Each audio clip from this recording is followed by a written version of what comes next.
Can you see my share screen? Please confirm it using in the chat box. Okay. Okay, let us pray first.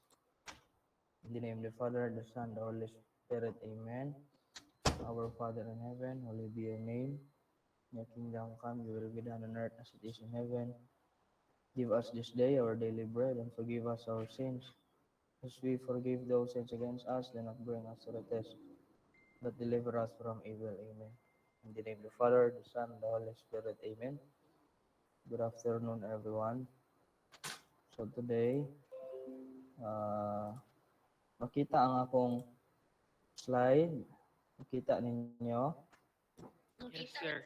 Okay, thank you very much.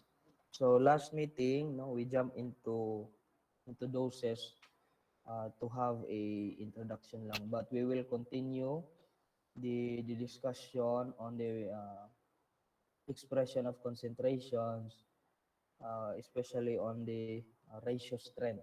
No? So mura ni siya og kini ang vice versa conversion. So there are problems na would ask volume, would ask grams, but there are also problems na given yung volume at saka grams, but yung ask is the ratio strength or the percent strength. No? So when we say ratio strength, it is the concentration of a weak solution as frequently expressed in terms of ratio strength. No? So in other words, there are two substances involved here trying to compare the weakness or the strength of a substance. No? And when a ratio strength, for example, 1:1,000, is used to designate a concentration. So ibig sabihin, it simplifies or we need to interpret. No? It is interpreted as follows. No?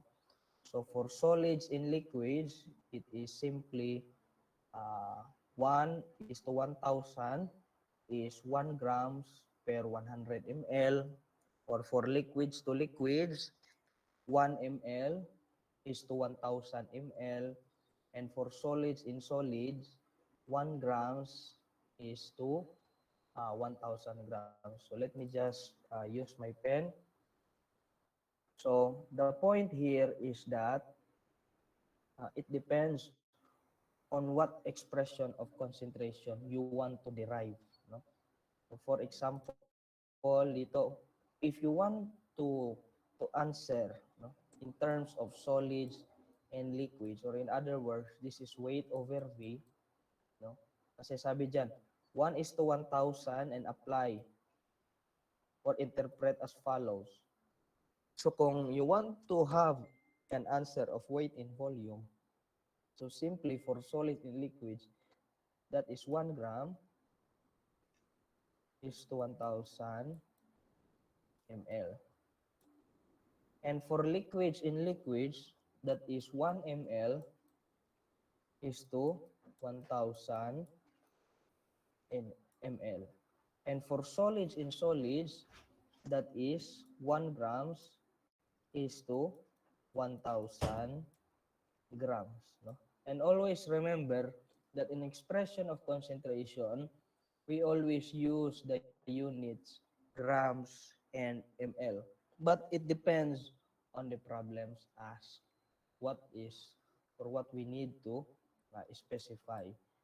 So yan. So let's proceed to the practice problems. By the way, you will turn in your solution later, no, or our practice problem.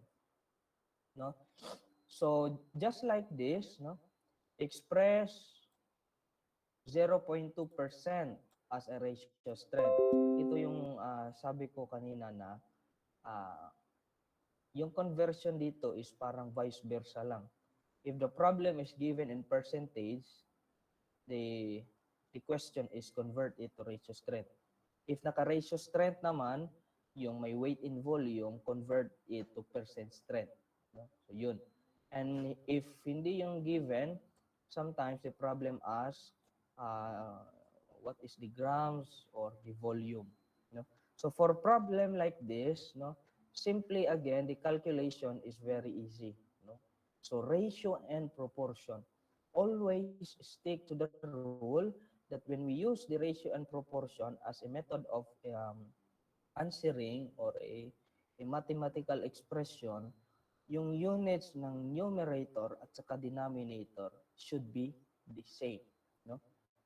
If the same yan, cross-multiply nyo lang, there is a 95% of getting the correct answer na.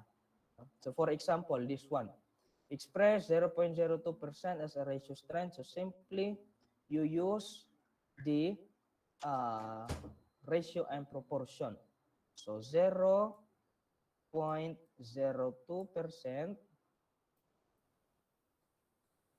divided by 100% is equals to 1 part. Yung 1 part dyan is constant yan. Constant. Meaning, maugin na siya. If you convert percent to ratio strength. No? So, 1 part is constant. And then yung x natin dito sa baba, which is also a part. No? So, cross-multiply nyo yan. So, by the way, our expected answer here should be in ratio. Should be in ratio. So, try nyo daw i-solve. No? So, 100 times 1 part divided by 0.2. 0.02 rather. So, please comment below ano yung sagot. Very good. 1 is to 5,000. No, 1 is to 5,000. So, yung sagot is 1 is to 5,000. Very good. Gid kaayo mo ID. Gid ko ninyo lisod-lisoron. 1 is to 5,000. In other words, 0.02% as a concentration is equivalent also to a ratio of 1 is to 5,000. In other words, if we want to make our interpretations as clear, and then percent strength doesn't satisfy us, there is also a option. No? We convert it to ratio strength to compare the values. So, yung 0.02% pala na percent strength is equivalent to 1 part of that substance to 5,000 part of that substance. It depends na dayon what substance is used. No? So, number 2, no? So, express 1 is to 4, express, this is naay ni siya duha ka bullet, o colon. Express 1 is to 4,000 as a percentage strength, no? So, lahi na po siya, opposite siya. The same rule, you use ratio and proportion, no? So, how to answer this one? 4,000 part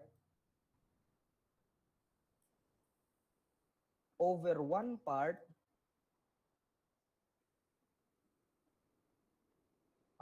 let me erase kaya di siya ma-clear for a while. For a while lang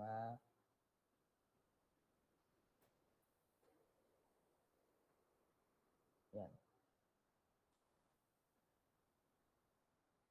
This one, no?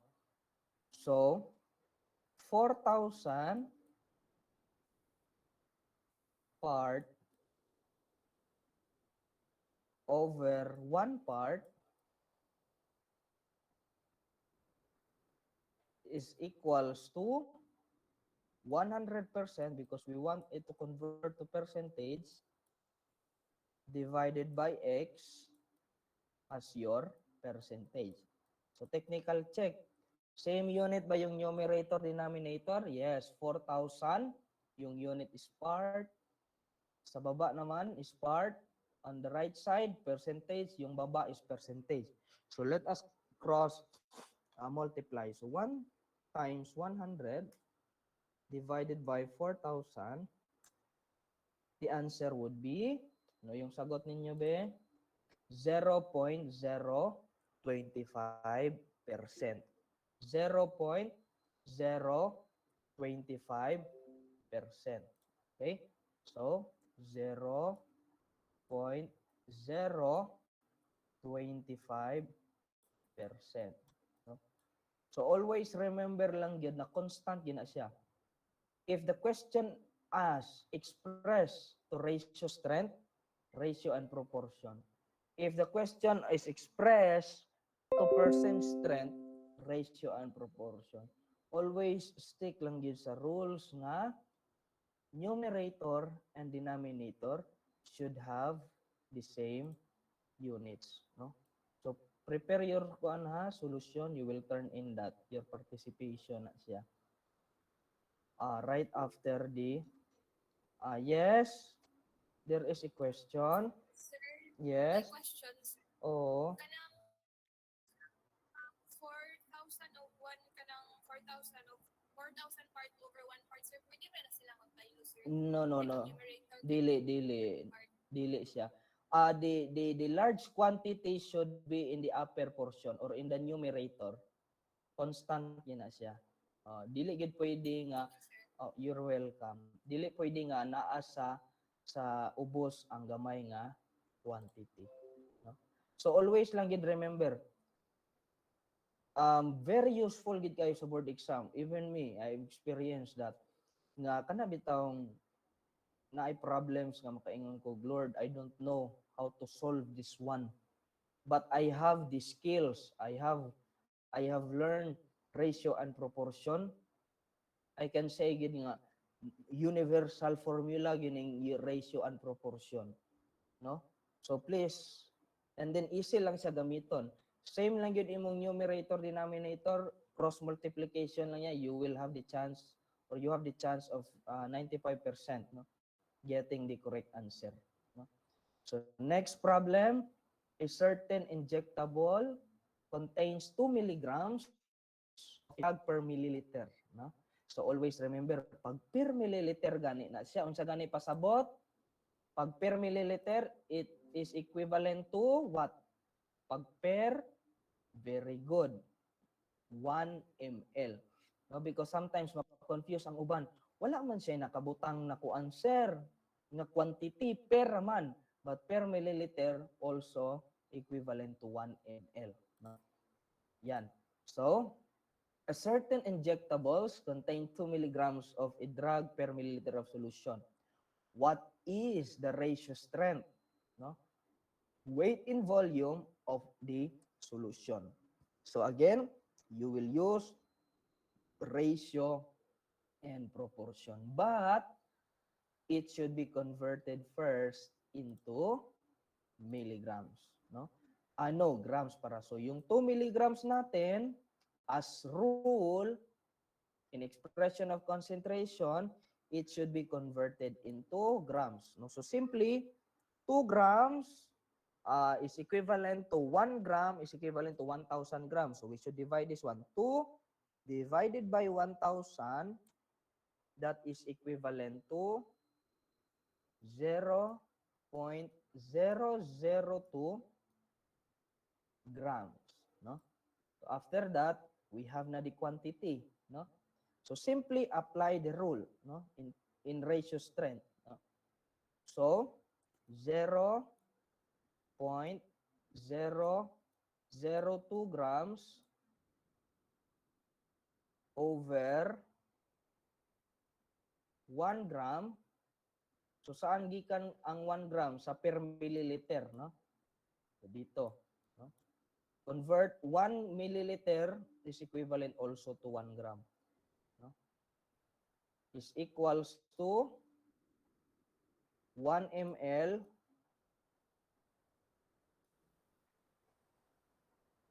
over X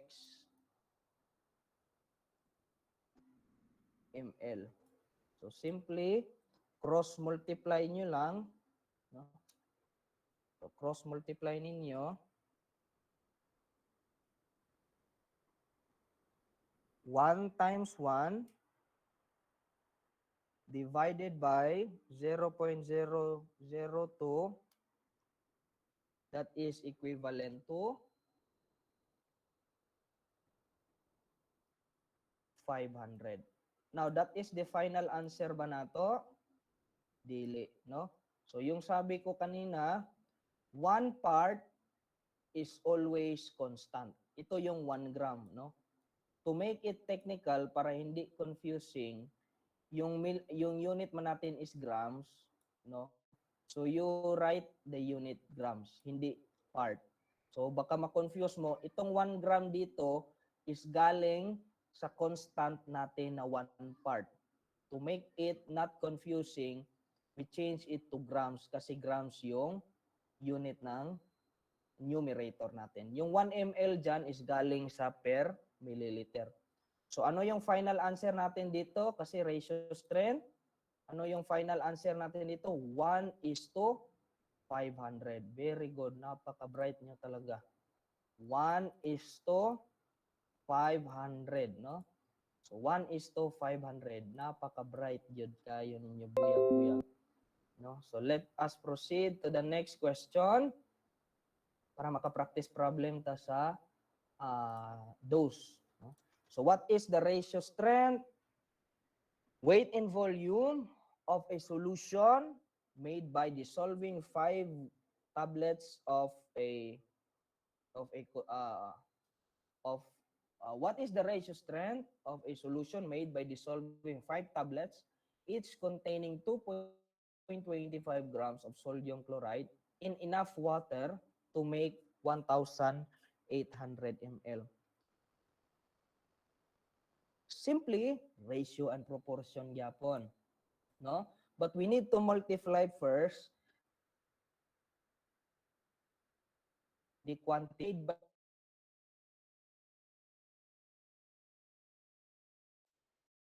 dinisolve, but each of the tablet contain 2.25. So simply multiply lang natin 2.25 times 5. The answer would be 11.25, no, grams. No? So ratio and proportion, 11.25 grams. As rule natin, kapag ratio strength, 1 part, but di natin isusulat na part, we change it to grams. No? So rule is equals to 1,800 ml, and then X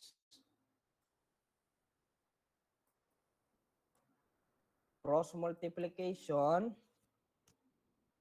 So 1 times 1,800 divided by 11.25, the answer would be 160. Final na ba na 160?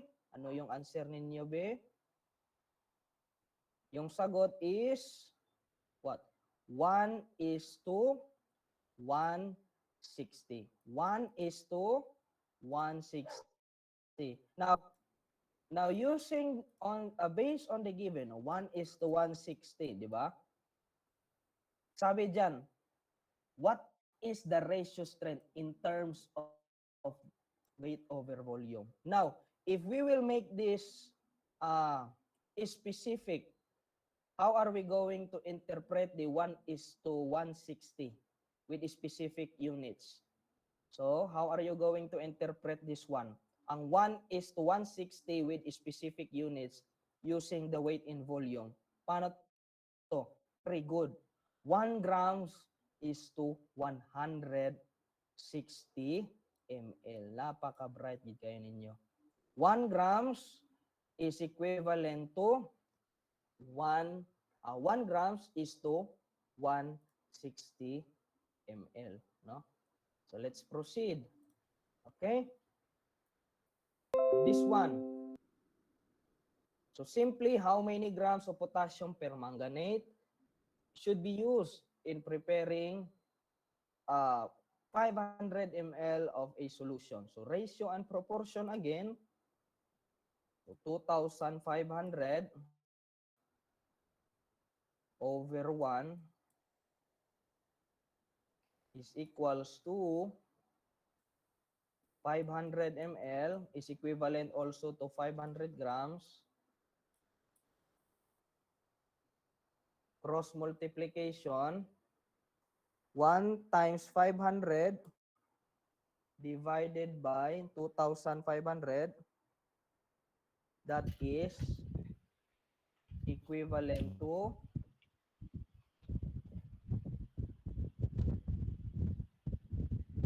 please mute the microphone kay kuan. Okay, thank you very okay. So very good pagka-bright ikay ninyo. So let us proceed now. No, so we yesterday we discussed the dose, no? So when we say dose, it is a quantity of the drug, no? Quantity of the drug. We also discuss dosage regimen. Now give me an example gani of a dose. Give me an example of a dose. Please comment below. Give me example of a dose. Ano yung dose? Ako, may vitamins ako dito na Lecit E. So, yung dose niya is 200 IU per 500 milligram per capsule. I have also a vitamins of Eclosibol, but hindi naka-specify yung milligrams. No? On sa karton lang niya kay large or book, kuan man box. So, yan. So, that is the dose, no? So, yan yung dose. Okay? Give me an example of a dosage regimen. Give me an example of a dosage regimen. So, every 8 hours, no? So, every 8 hours, ano pa, 2 times a day. So, very good, no? Napaka-fast learner nyo. Very good, no? And then, we also discussed yesterday, ano ngayong, okay, please comment below. Ano ngayong mga considerations why we need to calculate the dose of the patient? Ano ngayong mga factors? Bakit natin ina-calculate yung dose ng patient? Because, what are the factors? Bakit control yung dose ng patient? Bakit we need to calculate the dose of the... Yes, one is age, no? Kasi yung age, another, no pa? Aside from the age, the weight, no? The BSA, the body surface area. Kidney function, yes, very good. Allergies, yes. Wait, ano pa yung aside from the kidney function? Liver function. Kasi, if those organs do not functions well, there will be a side effect. And how? No? Physical condition also. And how? No? Kasi the purpose of those drugs is to catalyze the conversion of drug from the inactive form to active form. Yung kidney naman natin is for excretion. Now, what will happen if hindi nila trabaho yung task nila? There will be prolonged exposure of the drugs, no, in your body. And let us consider that the only difference, ano ngayon? The only difference between a therapeutic drug and a toxic drug, ano ngayon? Is the what? The dose. No? The only difference between a toxic drug and a therapeutic drug is the dose. Even though bisag paracetamol rana, it should be controlled because the side effect of the kaniyang overtake of the kaning too much taking of paracetamol without kaniyang as like kanang proper jud will cause liver toxicity. Now, sometimes gani, please warn your loved ones who are fan of kini ang making. Anang I'm not saying na bawal Anang itong na mga tambal nga chlorpheniramine maleate plus paracetamol para man sa sipon, no? Or nasal decongestant. Tagaan nimo ana plus maghatag pagid kag paracetamol. So, na double dose na ang imuhang paracetamol. And what will happen for that? Kung maanda na siya, mo na permi murag hinahimo ng maintenance, soon it will lead to liver toxicity. So, kamo gyud dapat mga student pharmacist ang labi na sa inyohang parents, please tell them na kay ang na-learn bitaw nako sa aside sa pag-eskwela nako, real experience sa akong papa is diagnosed with acute hypertension. Kana bitawng giresetahan na siya sa doktor og multiple drugs. Please do it also with your parents. Have the regular check of the liver and kidney function. So pagpa-test yun, example of the kidney test is the kining creatinine clearance. Ibig sabihin ana pagpa-check nimo is kasi ang ato manggong kidney is siya gid ang mag-filtrate, no? Siya ang mag-filtrate. And let us think na our kidneys dili siya kana murag immortal ba. So, daghan kay ginainom nga tambal. So let us think this way na you drink plenty of medicines. So daghan pud siya angay i-process. Now let us consider na ang kidney nato is only organ lang, just like other organs nga madaot. That's why kanang suggested yun nga, if you drink or if you have maintenance drugs, no? If you observe also na agi na siya yung mga adjunct drugs nga murag assist ba nga dili example daghan kay treatment for hypertension. Apo na drugs para sa kidney. And suggest your loved ones or kinsa inyong nailhan diya nga kanang daghan sila yung mga maintenance drug. Please kaning have a regular check, no, of your creatinine clearance, no. It is a way of assessment to check whether your kidney is well functioned or not na. Because pag kidney na bitaw ang problema, and then creatinine clearance is increasing, no? Okay, I will teach you there are two ways to test the creatinine clearance. We have serum creatinine, we have creatinine clearance which is present in your urine. Now, normally creatinine is present in urine. Okay? Creatinine is present in urine.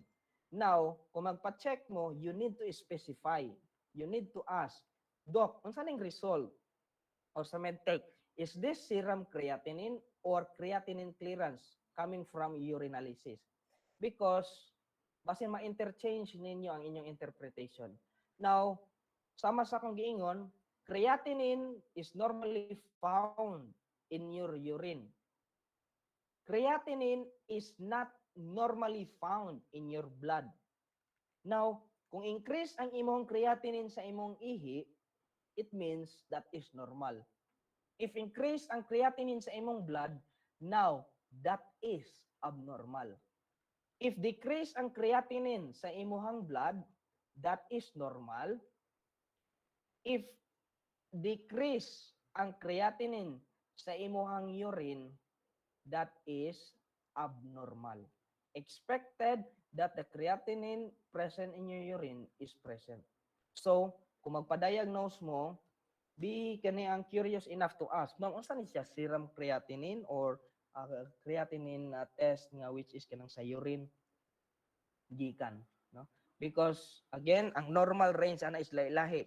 Expected nga taas ang imong creatinine count pag sa ihi, dili normal nga taas imong creatinine sa blood. Now, ang indication ana is that kung gamay gani ang imong creatinine sa ihi, automatic pod na siya nga motaas na sa imong blood. So connected ra sila. Now, unsa indication na your kidney is not functioning well.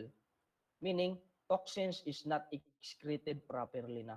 So what will happen in your body? There will be edema, there will be kaniyang activation of the RAAS or the renin-angiotensin. So mga compensation na sa body para ma-counter lang. Now, the body is well made by the God. Nga pag naay problema imong lawas, mo compensate pod ang other part sa body. Now, ang atong body is mo help siya compensate but in a wrong way man. Di ba? Just like kanang masamad ka. Di ba? Masamad ka. Magdugo. Dili ba ya kay lifetime siya mo dugo? Di ba? Matingala mo nga mawala siya, nagclot. So that is the action of the mga white blood cells, no, mga platelets. no? So something also in our kidney. Pag na-feel sa body nga your kidney is not fully functioning, there will be compensation. Mo-activate ang imuhang mga other parts of the body. Now, the problem is, nag-compensate man sila in a wrong way. So, that is why we give mga drugs para to inhibit those mga kanang compensation. So, one example of that is kanang example, di ba, kung example, you are kini ang fan of eating mga fatty foods, salty foods. Now, supposed to be, like example, constricted naman ang imong blood vessels. Now, the problem of that is, pag constricted ang imong blood vessels, mo release dayon na ang imong kidney o RAAS system. We term that as renin, angiotensin, aldosterone system. Now, the problem is, ang action niya, imbis mo help siya, for example, constricted ang imong blood vessel na connected sa imong heart. So, pag constricted siya, medyo siya gamay ang iyang butas. So, meaning, gamay ra ang blood flow nga moadto sa imong heart. Now, ang compensation dayon ana sa kidney kay nganong gamay man ang blood flow nga moabot diri sa ako. So mag-constrict pod ko. So meaning duha na sila nag-constrict. So duha na ka constriction, what will happen for that? There will be cardiac arrest of the patient. That is why mga patients na diagnosed with hypertension at the early stage is given mga ACE inhibitors. That is why familiar iko sa inyong mga answer. Unsa ganito yung answer? Kapag pangutanan nako unsay dose, losartan, metoprolol, etc. Because those drugs are the primary treatment. Meaning, pag na-diagnose ka og kini ang mga sakit nga inana at early stage, mao na mga tambal nga ipanghatag sa inyong loved ones. Losartan, amlodipine, metoprolol, unsa pa na diya, candesartan, because those drugs acts on the RAAS of the body. So something inana. So let's proceed.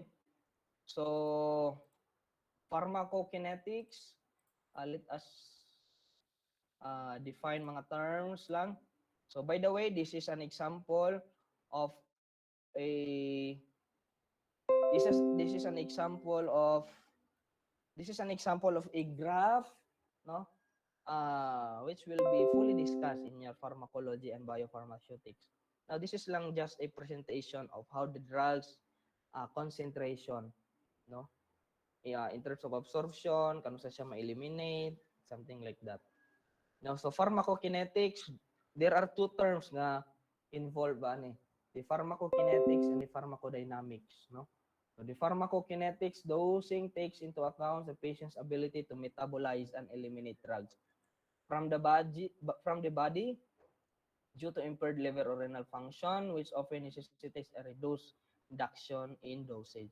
So pang naa daw kay renal or liver impaired, meaning i-reduce gyud ang imuhang dose kay para maabag-abagan ang imuhang vital organ sa pag-process.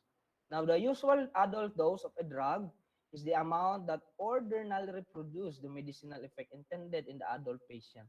So the usual pediatric dose is similarly defined for the infant or child patient. Now again, these are the examples of the enzymes which was we have plenty of enzymes present in our liver. We have 1A2, 2B6, 2C19, 2D6, 3A4, 2C9, and these are the drugs metabolized by these enzymes. No? So causes of acute renal failure, no? So we have pre-renal, no? We have volume depletion resulting from hemorrhage, renal losses, GI loss, no?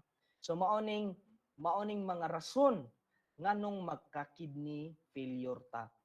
Kabalo ba mo guys nga ang physiology gyud sa atong kidney is normal sa iyaha nga mo receive og enough volume of liquid.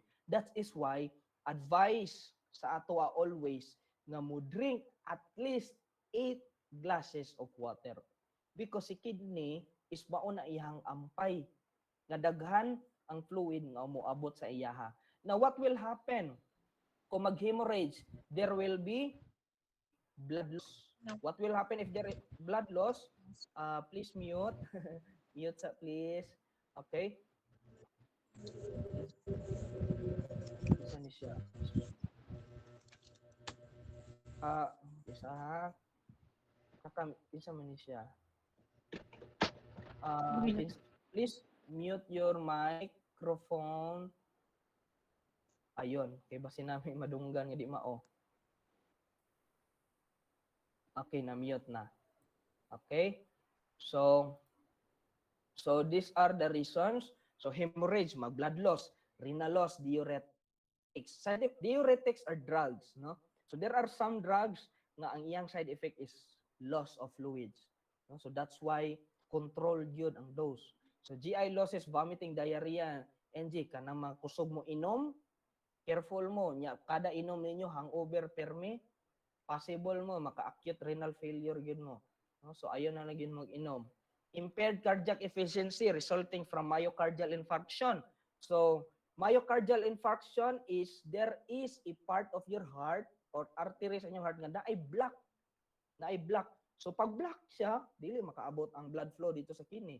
Heart failure. Heart failure meaning your heart doesn't pump well. Meaning kung dili mo pump og tarong imong heart, meaning dili pod maka-reach ang blood volume enough dito sa imong kidney. Cardiogenic shock. What will happen if you have shock? The primary manifestation of shock is there is overdilation of your blood vessel. What will happen if there is overdilation of your blood vessel? There will be less pressure. Kung less ang pressure, meaning hinay pod ang flow padulong sa imong blood. Vasodilation resulting from sepsis. Sepsis meaning there is a bacterial infection in your blood, commonly observed in babies, no? So anaphylaxis, katong mga mahilig sa mga seafoods nga allergy di ay sila seafoods, anaphylaxis. Anaphylaxis is the severe form of allergic reaction. So anti-hypertensive medications or other medications that cause vasodilation. So that is how kini ang unique our kidney. No, daghan kay konsiderasyon na ang inyong buhaton para ampingan o ang kidney, no? So something like that. So the usual dosage range for a drug indicates the quantitative range or amounts of the drug that may be prescribed within the guidelines of the usual medical practice, no? Drugs use and dose information is provided in a package labeling and inserts that accompany manufacturers' pharmaceutical products, as well as in a variety of references such as drug facts and comparisons, physician's desk references, pediatric dosage handbook, geriatric dosage handbook, and the drug information handbook. And to add on, we have memes, no? Yan. So let us define terms, no? So these are very important terms.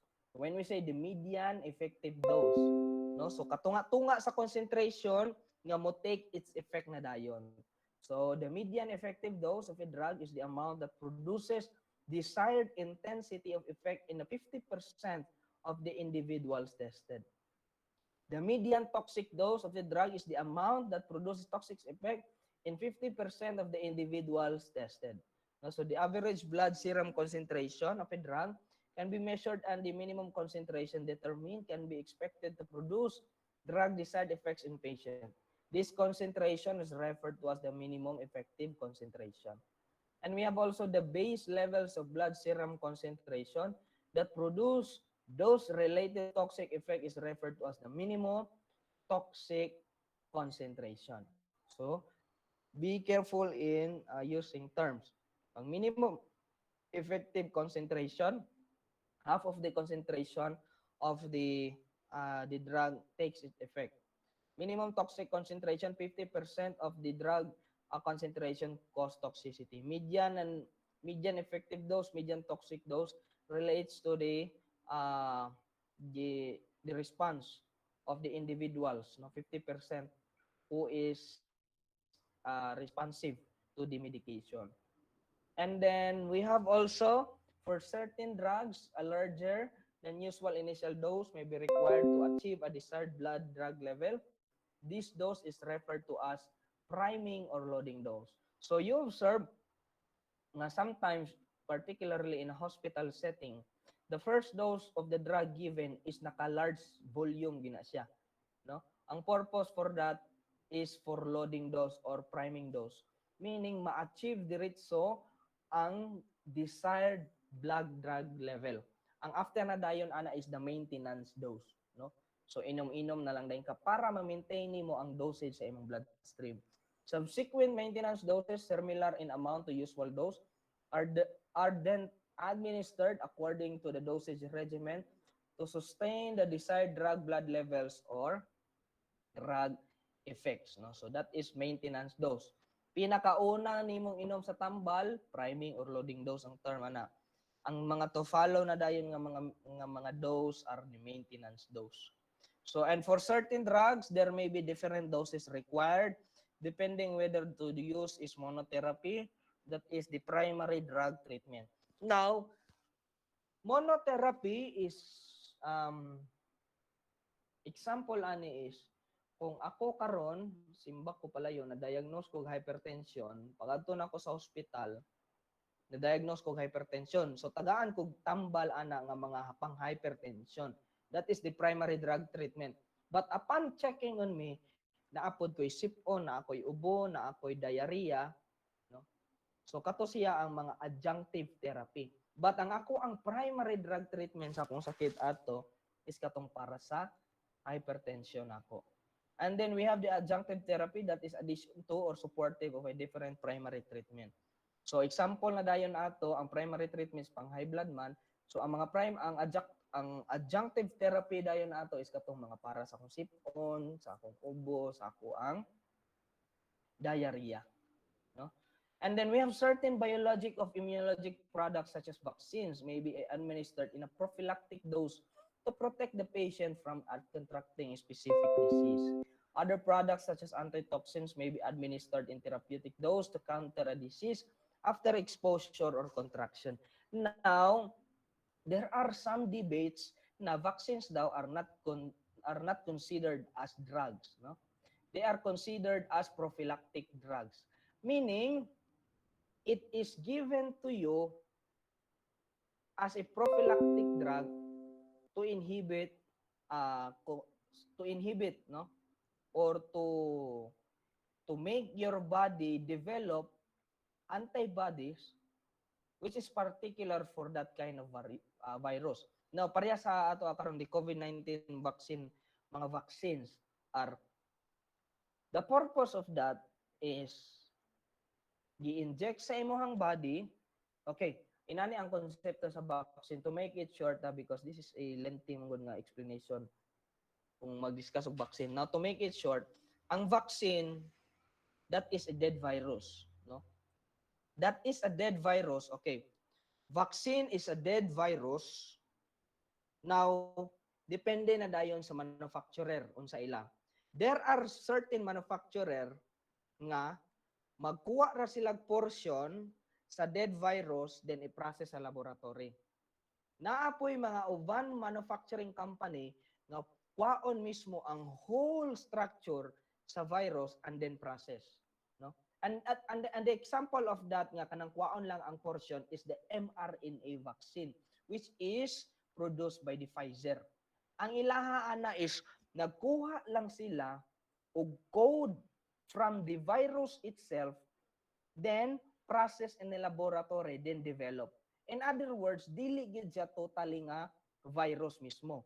Code lang ang ilang gikuha from the virus itself. Now, ang Sinovac, AstraZeneca, correct me if I'm wrong, no? Wakay ko mag-research regarding ani, but based ako ma-remember, they are kanang inactivated type of virus.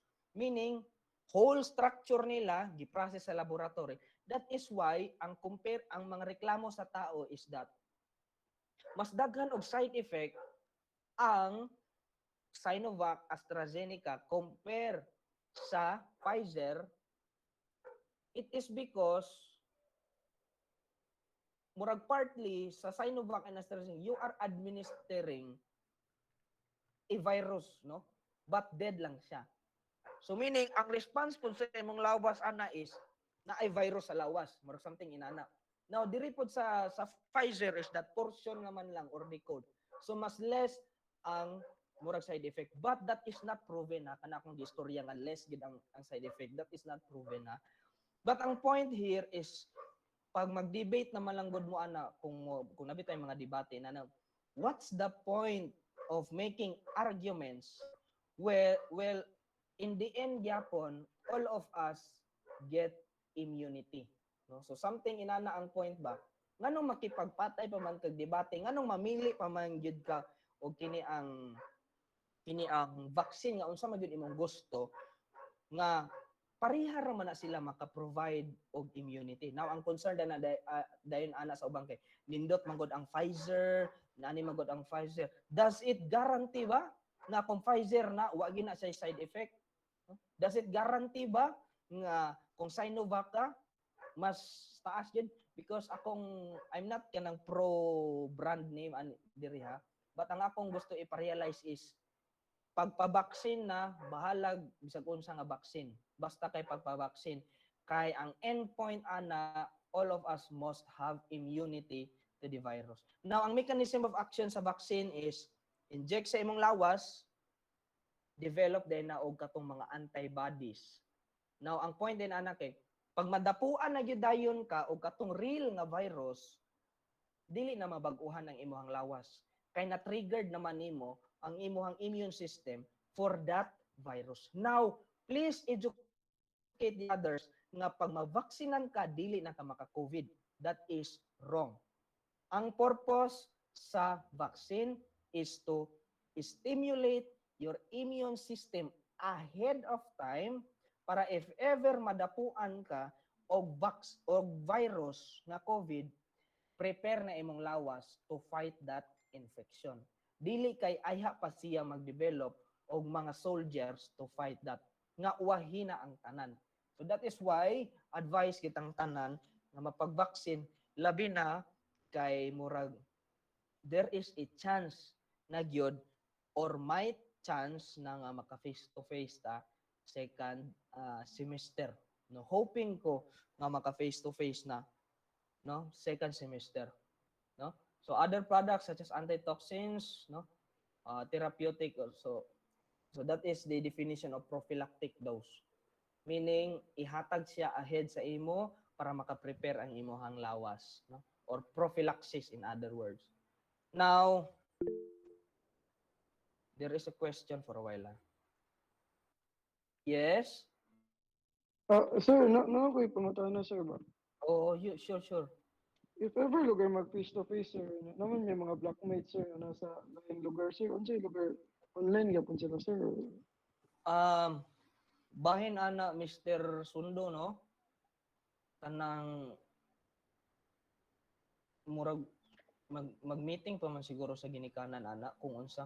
Pero kung if ever nga mag face to face gyud nga naa sila sa laing lugar, if technical gyud nga kung basihan lang gyud mag face to, kailangan gyud nga muanhi na gyud og kagayan.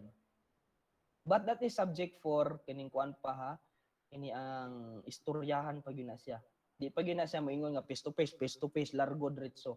Daghan pa gyud angay i-consult ana your parents, the Commission on Higher Education, the government, the city government of Cagayan de Oro, kung prepare na ba, the Liceo de Cagayan University, prepare na ba sila nga i-cater na nga mamalik ang mga bata, the guidelines, no?